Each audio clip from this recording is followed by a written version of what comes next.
Physical ক্লাসে করব। আচ্ছা, এনে আমরা যেটা আলোচনা করতেছিলাম মনে আছে তো নাকি? শুরু করি। জি স্যার, এটা হচ্ছে হাইড্রোলিক হাইড্রোলিক জাম্প। জাম্প। দেখা যাচ্ছে তো নাকি? জি স্যার, দেখা যাচ্ছে স্যার। দেখা যাচ্ছে, এবং এই এই পুরো স্লাইডটাই কিন্তু আপলোড করা আছে তোমাদের গুগল ক্লাসরুমে। কাজে ওখান থেকে ডাউনলোড করে নিও, এবং আজকে ক্লাসের পরে মোটামুটি যা ডিসকাস করা হয় এগুলো তোমরা নিজেরাই একটু ওভারভিউ করো আর কি। এনিহাও আর কি, আমরা যেটা আগাইছিলাম আর কি লাস্ট ক্লাসে আর কি, কোথায় জন্য গেছিলাম মনে আছে তো? আমরা এই ডেরিভেশন গুলো করে ফেলাইছিলাম, তাই না? y2/y1 = this। Loss of criteria. হ্যাঁ, জি ওইটাই স্যার, আসতেছে এই আর কি। পর্যন্ত করছিলাম স্যার। এইটা আলোচনা করছি, প্লাস এই y2/y1 কিভাবে আসছে এটা আর কি। y1 is actually constant ratio. আমরা সব এক্সপ্রেশন দেখছিলাম যে this is the loss of kinetic energy, finally যে ফর্মে loss of kinetic energy express করা যায়, দিস ইজ দ্য ফর্ম। ঠিক আছে, যেহেতু আমরা এর আগের ইকুয়েশন অনুসারে দেখো এখানে আর কি y2/y1 জানি, তাই না? আর y1 is the non parameter, কাজে ডেফিনেটলি এখান থেকে আমরা y2 জানি। সিন্স y2 ইজ নোন, কাজে এই according to this equation y2 is known, y1 is known, তাই না? কাজে আমরা উই ক্যান ক্যালকুলেট ডেল ই, এবং আমরা যদি ডেল ইটা জানি তাহলে আর কি যে loss of kinetic energy normally horse power অথবা ওয়াটে লেখা হয়, এবং that horse power and watt can be calculated by this formula, this two formula that was also discussed in our physical class. Okay.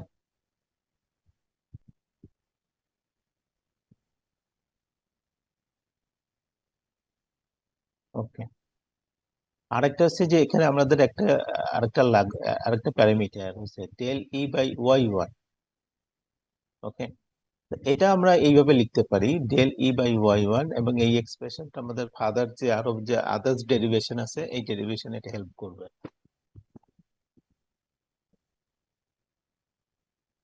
Okay,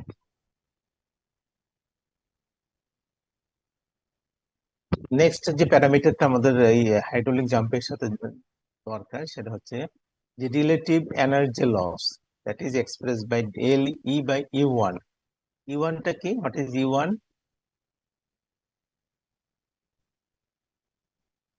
what is U1? Sir, specific energy sir. This is a specific energy at upstream section, not a G specific sir. Energy এভাবে বললে তো হয় না। This is a okay. Specific energy at the upstream section. And del E যেটা আমরা ইতিমধ্যে জানলাম, how to calculate this del ই।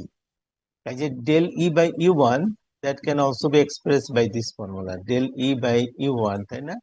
এবং আমরা জানি E1 equal to say Y1 plus V1 is equal by 2Ig, এবং E1 by Y1, অর্থাৎ এটাকে যদি জাস্ট Y1 দিয়ে ভাগ করি এবং এটাকে যদি আমরা সিম্পলিফাই করি, এখানে আসার পরে যেটা হচ্ছে কি যে দিস এক্সপ্রেশন।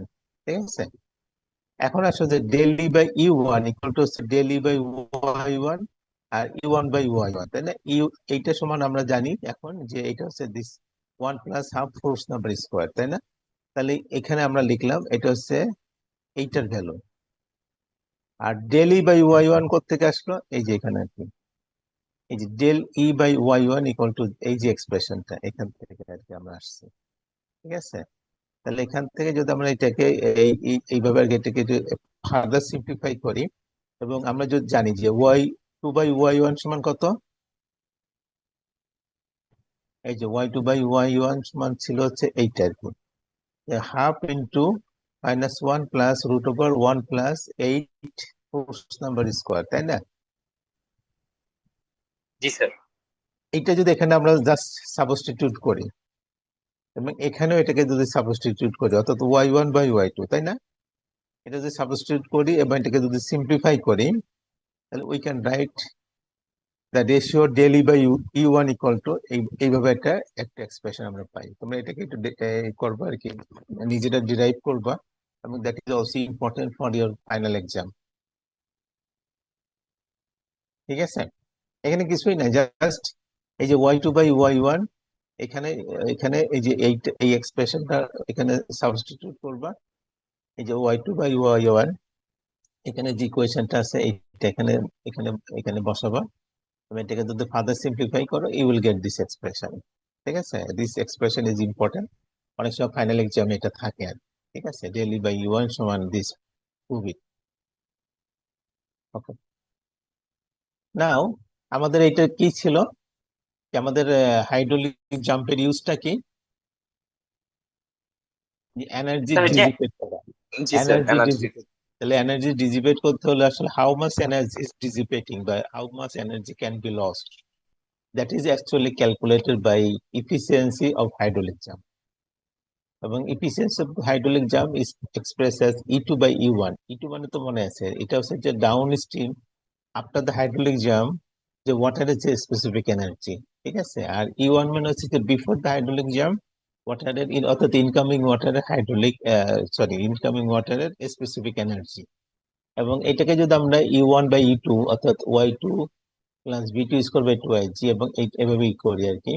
এবং এটাকে যদি আমরা ফার্দার সিম্পলিফাই করি, তাই না, এটা তোমাদের আমি আবার বলবো, এটাকে তোমরা একটু প্রুভ করবা। ওই যে হালিম স্যারের বইয়ে অথবা ওই যে সুব্রহ্মণ্যের বইয়ে এগুলো প্রমাণ করা আছে আর কি।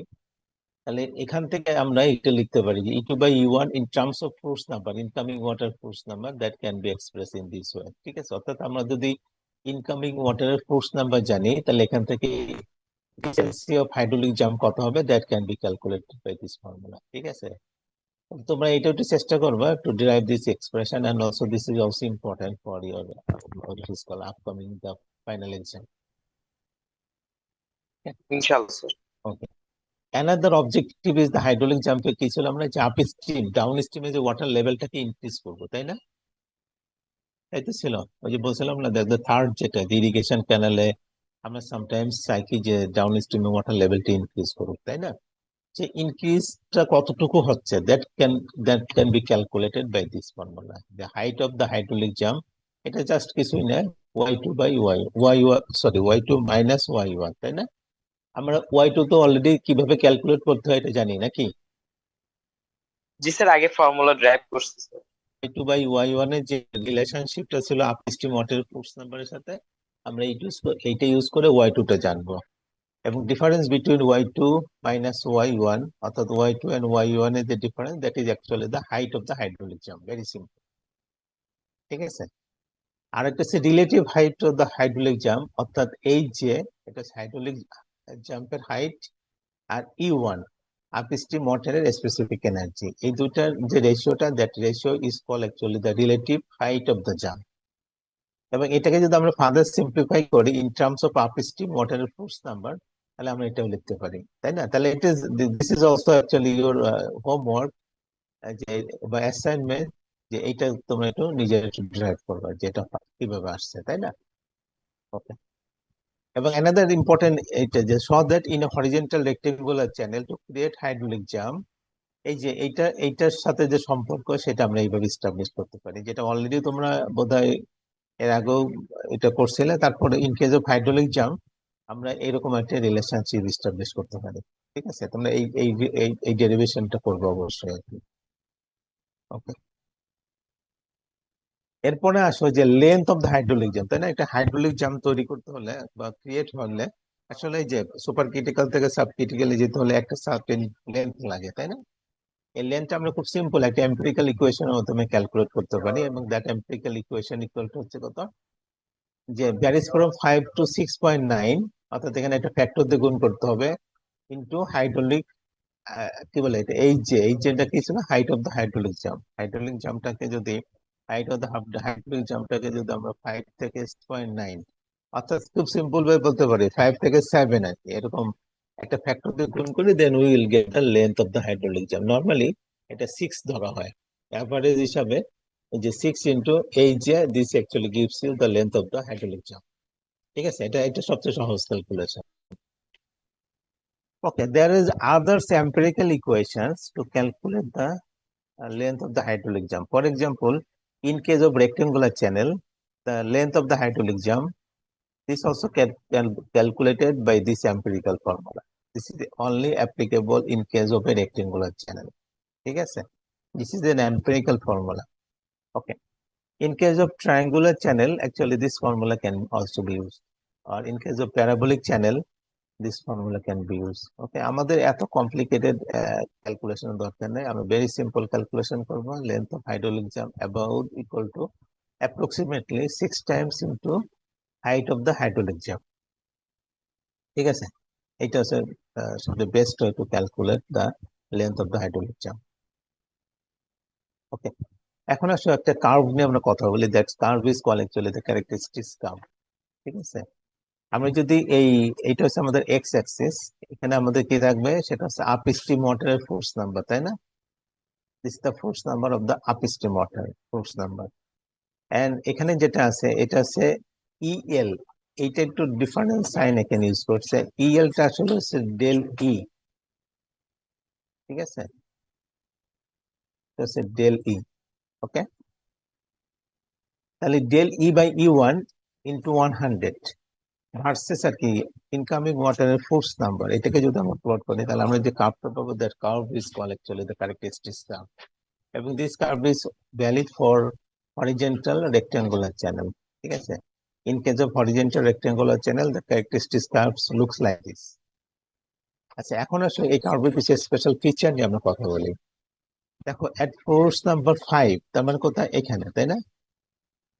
এট 5 এখান থেকে যদি আমরা একটা ভার্টিক্যাল লাইন টানি, তাহলে এই যে যেটা আর কি, এটা অ্যাপ্রক্সিমেট কত? এটা 50% এর মতো হয়, তাই না? মানে কাপটার মানে লাইন ড্র করা ঠিক হয় নাই, অত এখানে যাবে, এখান থেকে এটা একটা হবে। তাহলে অ্যাপ্রক্সিমেটলি দেখা যায় কি, যে when the upcoming incoming water force number is 5, about 50% of the initial energy in the supercritical stem is lost. ঠিক আছে, কারণ এটা হচ্ছে ডেল ই বাই ই1, তার মানে কত পার্সেন্ট এনার্জি লস হচ্ছে, that can be calculated. At force number 20, তার মানে this is the last point, del E by ই1 ইজ অ্যাবাউট 86%। এটা কিভাবে আসছে? এই যে এই পয়েন্টটা, এটা যদি এখান থেকে আমরা একটা ভার্টিক্যাল লাইন টানি, দ্যাট ইজ, সরি, এটা এখানে হবে আর কি, একটু বেশি আর কি, অ্যাপ্রক্সিমেটলি 86%। ঠিক আছে, মানে হয় কার্ভটা অতটা ঠিক নেই, স্কেলিংটা আর কি।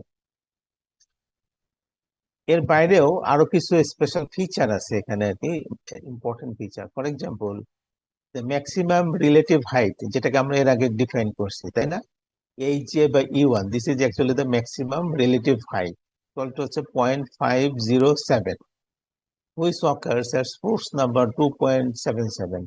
When the incoming water force number is 2.77, under this condition maximum relative height আমরা পাবো হচ্ছে 0.57। ঠিক আছে, ম্যাক্সিমাম রিলেটিভ সিকোয়েন্স ডেপথ, যেটাকে আমরা ডিফাইন করছি এরকম ভাবে আর কি, যে y2 বাই ই1, এবং এটা ইকুয়াল টু হবে 0.8, এবং it's ochre when force number, incoming water force number is again 1.73। ঠিক আছে, and maximum relative initial depth y1 by e1 is 0.4, and it occurs when incoming water force number equal to 1.73. Okay, and যখন when the force number is 1, তার মানে কি, flow is at critical state. Under this condition y2, y1 এবং y এবং is become same, এবং both y1 and y2 is become actually the yc, এবং yc সমান কত হয় in case of rectangular channel? তোমরা সবাই জানো যে yc equal to 2/3 e, তাই না? এবং under this condition no hydraulic jumps will be formed, and hj by e1 under this condition it should be equal to 0। ঠিক আছে, তাহলে জি আমাদের যে স্যার। এইটা, অনেক সময় পরীক্ষা এরকম থাকে যে একটা মানে রেক্টেঙ্গুলার চ্যানেলের জন্য যে আমরা যে ক্যারেক্টারিস্টিক্স কাউন্ট হয়, তার যে স্পেশাল ফিচার গুলো আছে, এই ফিচার গুলো এক্সপ্লেন করো, তখন তোমাদের এই যে পয়েন্ট গুলো এক্সপ্লেন করতে হবে। এখানে পয়েন্ট 1, 2, 3, 4 আর আগে আছে 2টা, 6টা পয়েন্ট এক্সপ্লেন করতে হবে আর কি। এখন আসলে যে হাইড্রোলিক জাম্পের এতদিন আমরা যা করলাম এতক্ষণ পর্যন্ত, that is actually related theoretical part. এটা আসলে আমরা এইটার ডিজাইনটা, মানে হাইড্রোলিক জাম্পটা যেখানে ক্রিয়েট হচ্ছে, তাই না, ওখানে একটা স্পেশাল স্ট্রাকচার তৈরি করতে হয়, যেখানে আসলে হাইড্রোলিক জাম্পটাকে আমরা কনফাইন করতে চাই। তা নাহলে কি হবে, হাইড্রোলিক জাম্প প্রচুর এনার্জি ডিসিপেট হয়, এবং তার কারণে যেটা হবে যে যে কি বলে, যে ব্যাংক আছে, আদার যে সমস্ত অ্যাপার্টেন্স বা স্ট্রাকচার আছে, এগুলো আসলে সে মানে এগুলো পুরোটা ভেঙে ফেলাবে আর কি, কিন্তু এখানে এনার্জি ইজ টু মাচ, তাই না? এই জন্য একটা স্ট্রাকচার ইউজ করা হয়, that is hydraulic structure use করা হয়, that is call stealing basin, তাই না? তাহলে stealing basin actually this is hydraulic structure. এটার ফাংশনটা কি? ফাংশনটা হচ্ছে confine the hydraulic jam into the stilling basin. তার মানে ওই যে স্টিলিং বেসিন বা হাইড্রোলিক স্ট্রাকচার যেটা আমরা প্রোভাইড করতে চাচ্ছি, এটার ভিতরে হাইড্রোলিক জামটাকে কনফাইন করা। এবং যেটাকে ফ্লোটাকে আমরা কনফাইন করতেছি, তাহলে এখানে যে কাজটা হবে এটা হচ্ছে কি যে in stilling basing, the flow will be converted from supercritical to subcritical, and also the flow becomes stable and as short as possible. ঠিক আছে, তাহলে stealing basin nothing but hydraulic structure, যেখানে আর কি আমরা কনফাইন করবো হাইড্রোলিক জামটাকে, এবং এখানে ফ্লোটা will be converted from supercritical to subcritical. ঠিক আছে, normally actually the stilling basin is a short length pave channel. এখানে কিন্তু যে চ্যানেলটা তৈরি করা হয় নর্মালি কংক্রিটিং করে দেওয়া হয়। ঠিক আছে, হাই রেইনফোর্সমেন্ট এটা কংক্রিটিং করে দেওয়া হয় আর কি। তাহলে this is a short length pave channel place at the end of A spillway, অথবা যদি আমরা মনে করি একটা সুইচ গেট, তাহলে সুইচ গেটের নিচে একটা হাইড্রোলিক জাম তৈরি হচ্ছে, তাই না? তাহলে এখানে আমরা কি করবো, একটা কংক্রিটের একটা পেভমেন্ট তৈরি করে দেবো আর কি। ওকে, তাহলে short length paved channel placed at the end of spillway or any other source of superstructure flow to which a hydraulic jam used for energy dissipation is confined partly or entirely. যে hydraulic জামটা normally আমরা use করতেছি for dissipation of the energy, তাই না? এবং এটাকে আসলে একটা hydraulic structure যেটাকে বলতেছি আমরা স্টিলিং বেসিন, এখানে আমরা পুরো আর কি তার এনার্জি ডেসিপেশনের জন্য যে একটা স্ট্রাকচার তৈরি করব, that is actually the stilling basin. ঠিক আছে, ওকে। আসলে এই বেসিনটা ডিজাইন করতে হলে আসলে আমাদের একটা, আগেই বললাম, আমাদের একটা কংক্রিটের একটা চ্যানেল তৈরি করে দিতে হবে। এবং এখানে basin are usually provided with special appurtenance. একটু পরে আসি দেখি কি অ্যাপার্টিনেন্স থাকে with figure to make the length as short as possible, তাই না?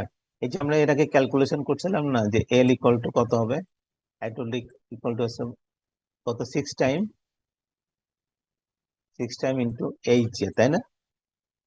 তাহলে এই যে এটা হাইড্রোলিক জাম, এটা যদি কোনো রকম আমরা কন্ট্রোল স্ট্রাকচার না তৈরি করি, তাহলে হাইড্রোলিক জাম তৈরি হতে যে লেন্থটা লাগবে, that length can be calculated by this formula. Normally যদি তুমি এরকম উইদাউট কোনো স্ট্রাকচার এটাকে যদি হাইড্রোলিক জামটা ক্রিয়েট করো, তাহলে এই ধরনের লেন্থ তোমাকে প্রোভাইড করতে হবে। নরমালি দেখা যায় যে ইট টেকস সেভারাল মিটার। ঠিক আছে, নরমালি এই জন্য এই লেন্থটাকে রিডিউস করার জন্য এই স্টিলিং বেসিন ইউজ করা হয়। ঠিক আছে, তাহলে স্টিলিং বেসিনের ফাংশনটা কি আছে, to reduce this length and also another function, যে এখানে যে এনার্জি ছিল ইনকামিং ওয়াটারে, that energy should be converted, তাই না, বা ডিসিপেটেড, এবং flow should be converted from supercritical to subcritical. This is the major function of the stilling basin. ঠিক আছে, স্টিলিং বেসিনটা তারপর রিপিট করি, this is actually the pave বা কংক্রিট চ্যানেল, এবং এখানে কিছু স্পেশাল অ্যাপার্টিনেন্স ইউজ করা হয়, যেটাকে বলা হচ্ছে tooth block, sill and baffle pier. এই তিনটা স্পেশাল অ্যাপার্টিনেন্স ইউজ করা হয়। যে আমি যে কংক্রিটের যে চ্যানেলটা তৈরি করলাম, এই চ্যানেলে এই ধরনের তিনটা অ্যাপার্টিনেন্স প্লেস করা হয়। ঠিক আছে, এখন আসি যে টুথ ব্লক, সিল এবং ব্যাফেল পিয়ার এগুলো আসলে কি। এরকম একটা স্ট্রাকচার, তাই না? এটা দেখো, এটা ফুললি এটা কংক্রিট দিয়ে তৈরি করা হয়। আপ স্টিমে যে অ্যাপার্টিনেন্সটা ইউজ করা হতো, পুরোটাই দিক থেকে আসতেছে, তাই না? এটা হচ্ছে আমাদের ইনকামিং ওয়াটার। তাহলে যেখান থেকে হাইড্রোলিক জামটা শুরু হবে, ঠিক এখানে আমরা যে ব্লকগুলো প্রোভাইড করবো, এই যে দিস ইজ দ্য ব্লক, যে ব্লকগুলো প্রোভাইড করবো এটাকে বলা হচ্ছে টুথ ব্লক। ঠিক আছে, একদম শেষে যেখানে আমরা একদম ডিজাইন করে বলতেছি যে এখানে হাইড্রোলিক জামটা শেষ হবে, তাহলে এখানে যে স্ট্রাকচার বা অ্যাপার্টিনেন্সটা প্রোভাইড করবে, that is call end sill. ঠিক আছে, নর্মালি এটা একটা একদম একটা কংক্রিটের স্ল্যাবের মতো আর কি, এবং তার শেপটা হবে এরকম, যে এখানে যে আর কি হাইটটা হবে H4। H4টা কিভাবে আসছে, আমরা ক্যালকুলেশনটা কিভাবে করি পরে দেখাচ্ছি আর কি। এবং এখানে স্লোপটা থাকে, এই যে এই লাইনের স্লোপটা আছে 2 হরিজন্টাল 1 ভার্টিক্যাল। আর আদার যে সমস্ত design parameter, that is also here, like এটার স্পেসিং কত হবে, এই সমস্ত কিছু এখানে বলা থাকে। ঠিক আছে, আর মাঝখানে যেটা থাকতেছে, এই যে মাঝখানে যেটা কিছু জাস্ট একটা অবস্ট্রাকশন তৈরি করে দিচ্ছে আমরা, তাই না? এবং এটাকে বলা হচ্ছে ব্যাফেল পেয়ার। এবং এইটা হচ্ছে তার ডিজাইন স্পেসিফিকেশন। যেমন এটা হচ্ছে, এটা কি স্পেসিং, এই যে একটা পেয়ার থেকে আরেকটা পেয়ারের যে স্পেসিং, সেটাকে আমরা বলতেছি S3 দ্বারা এটা হচ্ছে উইথ। এখানে এটা একটা ব্লক প্রোভাইড করবো, এই ব্লকের উইথটা কত হবে, এটা হচ্ছে W3। এই যে ওয়াল থেকে ফার্স্ট যে ব্লকটা আমরা প্লেস করব তার স্পেসিং কত হবে সেটা আমরা এখান থেকে পাবো। ঠিক আছে, এই যে এখানে একটা মানে এই যে এখানে একটা সারফেস আছে তাই না, এই সারফেসটা হচ্ছে 0.2H3, H3টাকে আমি একটু পরে আসি আর কি। তাহলে এইভাবে আর কি আমরা এখান থেকে যে ডিজাইন প্যারামিটার গুলো পেয়ে যাবো আর কি। যেমন এই যে এখানে আর কি ব্যাফেল পেয়ার তার যে এই যে ডাউন স্ট্রিম ফেসে তার যে স্লোপটা হবে সেটা হচ্ছে 1:1। ঠিক আছে, একইভাবে চোট ব্লকটা হচ্ছে মোস্ট ইম্পর্টেন্ট, এবং এখানে আমরা এই যে এইটা হচ্ছে S1 হচ্ছে স্পেসিং, W1 যেটা সেটা হচ্ছে উইথ, এই যে এই ব্লকের উইথ, আর এর হাইটটা কত হবে এইটা হচ্ছে H1। এখানে ফিগারটি টুলটা ভাবে লেখা আছে, এটা হবে হাইট এই বরাবর আর কি, এইটা আর কি তাই না, এই হাইটটা হবে H1। তাহলে এগুলো আমরা একটু পরে একটু এক্সপ্লেন করি। তার আগে আমরা আসলে এগুলোর ফাংশনটা কি সেগুলো যা একটু জেনে নেই। চোট ব্লক, চোট ব্লকটা আমরা কোথায় প্লেস করছি বলতো, ছবি দেখে এট দ্য এন্ট্রেন্স তাই না। হ্যালো, আছে তো জি সবাই স্যার, নাকি? এন্ট্রান্স। এট দ্য এন্ট্রেন্স আমরা কি করতেছি, এটা চোট ব্লক প্রোভাইড করতেছি তাই না। তাহলে এটার ফাংশনটা কি, আমরা যদি ফাংশনটা দেখি তাহলে their function is to furrow the incoming jet and lift a portion of it from the floor. তাই না, এই যে স্ট্রাকচারটা থাকার কারণে কি হবে, যে ওয়াটারটা একদম ফ্লোরের সাথে ছিল, যে ওয়াটারটা নর্মাল কি ফ্লোরের উপর দিয়ে ই করতে হতো, সেটা কিছুটা আপলিফ্ট হয়ে যাবে আর কি। এই যে এখানে একটা অবস্ট্রাকশন থাকার কারণে। তাহলে এটার মেইন ফাংশনটা হচ্ছে কি, যে lift a portion of it from the floor, আর the purpose of the block is to shorten the length of the jump, stabilise it and improve it performance. Okay, তাহলে চোট ব্লকটা আমরা at the beginning of the hydraulic jump এখানে আমরা place করবো, অথবা at the entrance of the basin এখানে আমরা provide করবো। সিল অথবা ডেন্টেটেড অর সলিড, এটা সিলটা যে এখানে আমরা যে সিলটা বলছিলাম এটা কিন্তু সলিড তাই না, এটা কিন্তু সলিড না হয়ে এরকম ডেন্টেটেড হইতে পারে, অর্থাৎ আমরা ব্লক গুলো প্রোভাইড করবো একটা সার্টেন ইন্টারভেলে, তখন এটাকে বলা হয় আর কি ডেন্টেটেড সিল। ওকে, তাহলে আমরা এটাকে প্লেস করবে at the end of the basin, আর the function is to further reduce the length of the hydraulic jump and to control the scouring downstream.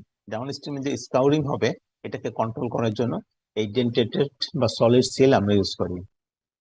In large stilling basin, the seal is usually dentated. এটা একটু মনে রাখবে যে যখন আমাদের বেসিনটা খুব large হবে তখন আমরা আসলে এটাকে আমরা কতগুলো টাইপসে ভাগ করতে পারি, বিভিন্ন টাইপসের জন্য বিভিন্ন ধরনের সিল ইউজ করব, আইদার ডেন্টেটেড অথবা সলিড।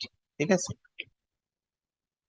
আর নেক্সট যেটা আছে সেটা হচ্ছে ব্যাফেল পেয়ার আর ব্লক, ফ্লোর ব্লক তাই না, এটা আমরা কোথায় প্লেস করছি, এইখানে দেখো মিডিলে তাই না, মিডিলে আমরা এই পেয়ার গুলো প্রোভাইড করছি আর কি, ব্যাফেল পেয়ার গুলো প্রোভাইড করছে। এটার ফাংশনটা কি, the primary function is to dissipate energy mostly by impact.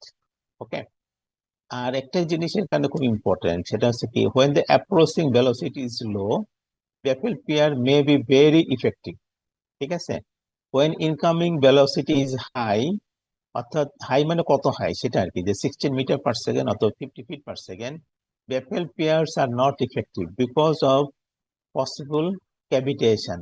এটা একটু মনে রাখতে হবে যে when the incoming water velocity is more than 16 metre per second, তখন কিন্তু এই ব্যাফেল পেয়ারটা আমাদের আর লাগবে না, এটার ফাংশনটা খুব ইফেক্টিভ হয় না। But when the incoming water velocity is less than 60 metre per second, in this situation normally এই ব্যাফেল পেয়ার অথবা ব্লক ফ্লোর ব্লকটা প্রোভাইড করতে হবে আর কি। সেটা লেখা আছে when the incoming velocity is less than 60 meter per second, then you have to provide this baffle pair অথবা floor block.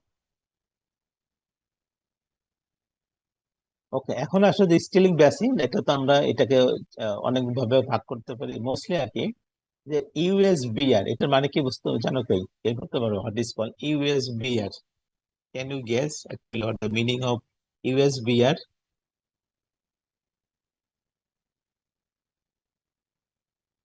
ইউএস তাই না, বিআর, বিআর মানেটা কি?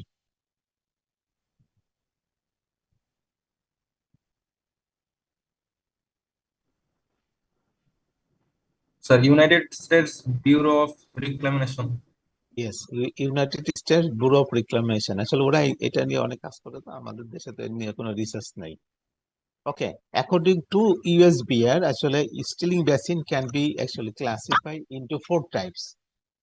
ঠিক আছে, তাহলে ইউএসবিআর 2 এক নম্বর যে টাইপটা সেটা হচ্ছে ইউএসবিআর টাইপ 2, এবং ইউএসবিআর type 2 is recommended for use in large structure when the force number, incoming water force number, is more than 4.5 and incoming velocity is more than 16 meter per second, তাই না? When the velocity, incoming water velocity is very high, then আসলে আমাদের এই USB basin 2 টা provide করতে হবে।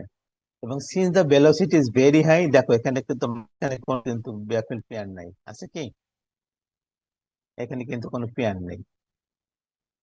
ওকে, and length of the basin is reduced by about 33% by providing chute block upstream and a dentated seal at the downstream. ওকে, এবং এটা হচ্ছে তার ডিজাইন স্পেসিফিকেশন, যে আমরা যে আপস্ট্রিমে যে চুট ব্লকটা প্রোভাইড করব তার স্পেসিফিকেশনটা কি। এখানে স্পেসিফিকেশন হচ্ছে এরকম যে এটা ওয়াল থেকে ফার্স্ট যে ব্লকটা আমরা প্রোভাইড করব তার স্পেসিং হবে হচ্ছে h1/2। ঠিক আছে, এই যে একটা ব্লক থেকে আরেকটা ব্লক এর মাঝখানে যে স্পেসিং হবে সেটা হচ্ছে h1, এবং উইথ, এই যে একটা ব্লকের যে উইথটা হবে সেটা হচ্ছে দিস ইজ অলসো h1, এবং h1 মানে হচ্ছে এখানে y1। y1টা কি? y1 মানে আছে তো, এটা হচ্ছে যে যে আমাদের আপস্ট্রিমে যে ওয়াটার আপস্ট্রিমের যে ওয়াটার ডেপথ স্যার, ওটা সেটা হলো হচ্ছে ওয়াই। y1, হ্যাঁ দ্যাট ইজ নন। আচ্ছা দেখো এখানে আমাদের যে ব্লকগুলো তৈরি করবো সেই ব্লকগুলোর স্পেসিংটা কি হবে সেটা আমরা এখান থেকে জানবো। ওকে, সিমিলারলি ডাউন স্ট্রিম আমরা এখানে কি প্লেস করবো সেটা হচ্ছে ডেন্টেড সিল প্রোভাইড করবো, নট সলিড সিল। ঠিক আছে, এবং তার স্পেসিফিকেশনটা এরকম দেওয়া আছে এখানে, h2 মানে হচ্ছে y2। ঠিক আছে, এই যে আমরা এই যে y1 y2 এর ভিতরে আমরা সম্পর্ক জানি, আমরা y2 ক্যালকুলেশনও করতে পারতেছি, কাজে ডাউন স্ট্রিমে আমরা এখানে যে ডেন্টেড সিলটা প্রোভাইড করব তার স্পেসিফিকেশন আছে লাইক। ঠিক আছে, definitely it should be made using the concrete, এবং এই কংক্রিট ডিজাইনটা আবার তখন আরেকটা ব্যাপার আসবে, যে আমাদের যে আরসিসি ডিজাইনের যে গাইডলাইন আছে বা আদার, মানে যে আমাদের যে কি বলে এটা কোনটা মনে ফলো করে আরসিসি ডিজাইনের জন্য, আরসিসি স্যার ডিজাইনের জন্য আমরা অ্যাস্ট্রো, কি স্যার অ্যাস্ট্রো। অ্যাস্ট্রো অ্যাস্ট্রো তো ফলো করা হয়েছে ইসের জন্য, কি বলে বিটুমিনাস ম্যাটেরিয়াল, এসিআই কোড, অথবা আমাদের দেশে এখন ওই যে পিএনবিসি তে চলে আসছে আর কি। পিএনবিসি তে আমি জানি না হাইড্রোলিক স্ট্রাকচার সম্বন্ধে কিছু বলা আছে, বিল্ডিং এর জন্য বলা আছে আর কি। এনিহাও আর কি, তোমাকে এটাকে কংক্রিটে ডিজাইন করতে হবে ইউজিং আইদার এসিআই কোড অথবা বিএনবিসি, অথবা আমি জানি না আদার যে সমস্ত প্র্যাকটিস আছে সেগুলো আর কি। বাট হাইড্রোলিক স্ট্রাকচার যেটা, যেহেতু হাইড্রোলিক ডিজাইনটার জন্য আমাদের কি হচ্ছে যে আমাদের আপস্ট্রিমে একটা চোট ব্লক, ডাউন স্ট্রিমে আমরা ডেন্টেড সিল প্রোভাইড করব, এবং দ্যাট ক্যান বি ক্যালকুলেটেড, এই এখানে যে গাইডলাইনটা বলা আছে গাইডলাইন অনুসারে কি করবো। ঠিক আছে, তাহলে এটা গেল ইউএস বেসিন 2। এর বাইরে আরেকটা বেসিন ইউজ করা হয়, সেটা হচ্ছে সরি, এই যে এটা হচ্ছে ডিজাইন স্পেসিফিকেশন, যেটা আমরা এই যে আগে যেটা বলতেছিলাম এটা আর কি, যে height width and spacing of the chute block is equal to y1, তাই না? যেটা ওখানে বলা আছে ফিগারে। Space between wall and the chute block is 0.5 y1, height of the dentated cell equal to 0.2 y2, with an spacing of the dentated cell equal to 0.15 y2, এবং এগুলো তোমাকে মনে রাখতে হবে। এবং আরেকটা জিনিস আর কি, যেখানে যে এই লেন্থটা, সরি, এই যে লেন্থটা আমরা যেভাবে বের করবো, that length can be calculated by this graph. ঠিক আছে, length of the basin calculated by the following figure. আমাদের আপস্ট্রিম ওয়াটারের ফোর্স নাম্বার জানতে হবে, যদি আমরা জানি তাহলে এখান থেকে আমরা এই লেন্থটা ক্যালকুলেট করতে পারবো। ঠিক আছে, যদি পরীক্ষায় আসে তাহলে এই গ্রাফটা নর্মালি দিয়ে দেওয়া হয়। হুম, তাহলে তোমাদের এই স্পেসিফিকেশনটা মনে রাখতে হবে, যে যদি বলা হয় যে একটা ইউএস বেসিন 2 ডিজাইন করো, তাই না? এখানে upstream water flow condition, water level table